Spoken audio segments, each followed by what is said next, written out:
আসসালামু আলাইকুম। এই মুহূর্তে আমি আছি পূর্বাচল ৩০০ ফিটে। আ এই যে এইদিকে রয়েছে পূর্বাচলের ৯ নাম্বার এবং ১০ নাম্বার সেক্টর। আর এইদিকে রয়েছে কাঞ্চন ব্রিজ। আর এইদিকে রয়েছে ঢাকা। আর এই যে আমার এইদিকে রয়েছে জলশিরা আবাসনের ১০০ ফিট যে রাস্তাটি, এই রাস্তাটি। আর এই ৩০০ ফিটের একেবারেই কাছাকাছি কিন্তু ৩ কাঠার একটি প্লট বিক্রি করা হবে। এত সুন্দর লোকেশনে আসলে প্লট সচরাচর পাওয়া যায় না। কারণ এত সুন্দর লোকেশনে কেউ প্লট বিক্রি করতে চায় না। যাদের খুবই টাকার প্রয়োজন একমাত্র তারাই বিক্রি করে। আর আমি আপনাদেরকে এই প্লটটি দেখাবো। এখান থেকে প্লটে পায়ে হেঁটে গেলে সর্বোচ্চ ২ মিনিটের মতো সময় লাগবে। তবে আমি যেহেতু মোটরসাইকেল দিয়ে যাবো সর্বোচ্চ হয়তো ৩০ সেকেন্ডের মতো সময় লাগতে পারে।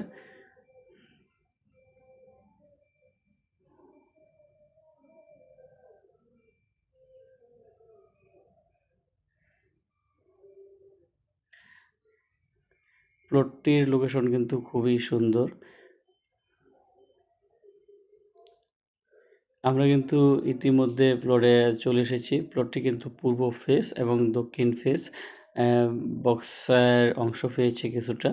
এই যে এই প্লটটি মূলত বিক্রি করা হবে। প্লটের আশেপাশে কিন্তু অনেক বাড়িঘর হয়ে গেছে। মানে মোটামুটি ডেভেলপ হয়ে গেছে এই সেক্টরটি। এই যে এটি হচ্ছে বাংলো বাড়ি। এই যে এখানেও কিন্তু আরেকটি বাংলো বাড়ি খুব সুন্দর দেখতে পাচ্ছেন। আর ওই যে এদিকে কিন্তু একটি প্লট পরেই কিন্তু ১০০ ফিট রাস্তা।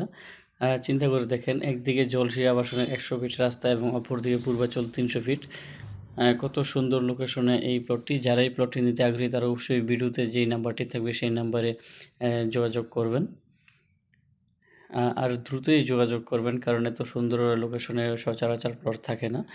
যাদের টাকা আছে তারা হয়তো দ্রুতই প্লটটি কিনে ফেলবেন। আর এই প্লটটির প্রাইসটি আমি আপনাদেরকে বলে দিচ্ছি। এই প্লটটির প্রাইস হচ্ছে ২,৫০,০০,০০০ টাকা। এটি কিন্তু একবারে ফিক্সড প্রাইস। এর ৳১ কম হলেও প্লটটি বিক্রি করবে না। এটি হচ্ছে বক্স, হ্যাঁ? আসলে এই বক্সের সবথেকে বড় একটি সুবিধা হচ্ছে যারা এই বক্সের কাছে প্লট তাদের কিন্তু গাড়ি পার্কিং করার কোনো টেনশন নেই, ঝামেলা নেই। আর এইদিকে কিন্তু পুরাই আপনি ফাঁকা পেয়ে যাবেন। এই বক্সের যে জায়গাটা এখানে প্রায় ৪০ ফিটের মতো জায়গা এই বক্সটিতে। আপনি কিন্তু এই ৪০ ফিটের জায়গা পুরোটাই ফাঁকা পেয়ে যাবেন। আর এখানে কিন্তু মাটি ভরাট করা হয়নি। বরঞ্চ এখান থেকে মাটি কেটে আরও নেচা করা হয়েছে। সুতরাং এখানকার মাটিও কিন্তু অনেক ভালো। তেমন পাইলিং করারও প্রয়োজন নেই। ঠিক আছে ভিউয়ার্স, আজ এ পর্যন্তই। সবাই ভালো থাকবেন, সুস্থ থাকবেন।